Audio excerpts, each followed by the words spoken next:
Allora, intanto vorrei chiedervi, quando avete avuto davanti la sceneggiatura, che cosa vi ha colpito particolarmente al punto da prendere parte a questo film?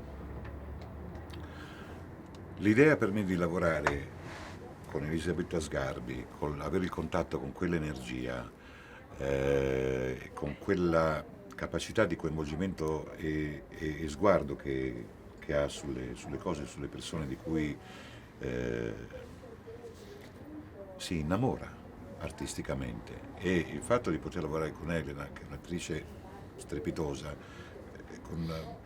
con questi elementi rispetto alla difficoltà che si porta alla sceneggiatura, ho pensato che era un'occasione meravigliosa per poter passare un periodo dentro un tipo di mondo che francamente io mi auguravo di poter avere, perché comunque l'aspetto non secondario del film è che pone delle difficoltà di esecuzione, e delle difficoltà di interpretazione, e delle difficoltà. Diciamo, una cosa magari non la si fa perché per un motivo ben preciso. In questo caso per me era perché era difficile, ma aveva anche degli elementi che, come ho detto, portavano verso una scelta che portava dei rischi, perché il crinale, diciamo, sul quale camminiamo durante il film è molto sottile, è molto sdrucciolevole e richiedeva come dire, I funamboli. molto amore del vuoto, ecco, Molto dei amore del funamboli, vuoto. molto amore del vuoto, è un grado di follia Che condividiamo che con la nostra condividiamo, regista. sì. Sì. Eh,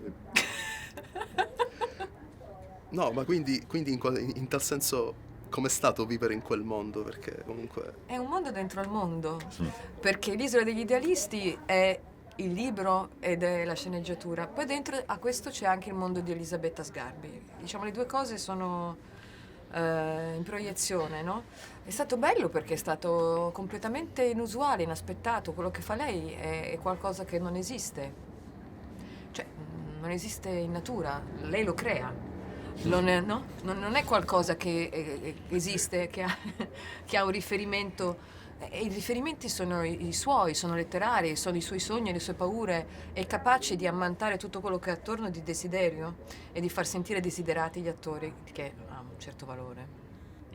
Per noi, cioè, non possiamo, diciamo, negare di essere stati sedotti da Elisabetta, che è una grande seduttrice, ed è capace, insomma, di creare mondi a cui si viene voglia di appartenere, esattamente come si sta dentro un incantesimo. Mi permetto di aggiungere appunto dell'aspetto di seduttrice, intendo l'intelligenza, Sì. Elisabetta è in questo senso seducente, forse anzi non c'è niente di più seducente dell'intelligenza.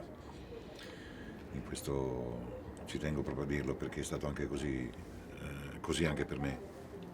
Beh, quindi a questo punto vi chiedo cosa vi ha lasciato questa...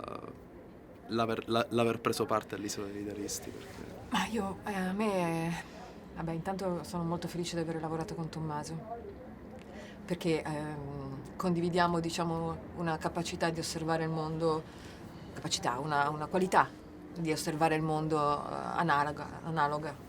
E non era facile ed era fondamentale condividerla. E anche, diciamo, discreta dose di ironia. Quello che mi ha lasciato è l'entusiasmo per la libertà di stare, diciamo, in una zona pericolosa, non avere paura.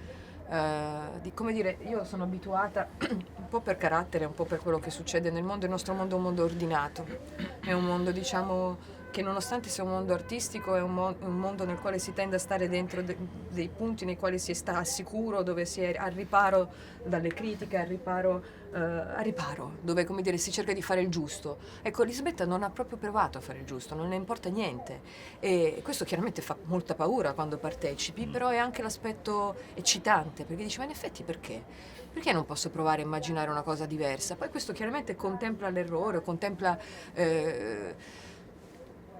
lo spazio, no? Tutto quello che ti porta a distanza, però questo mi ha affascinato, cioè mi ha regalato quella possibilità di dire, ma sai che c'è? E quindi che problema c'è a fare una cosa completamente diversa? Io ho veramente apprezzato questa cosa, con tutti i rischi che comporta. Grazie. Grazie. Grazie.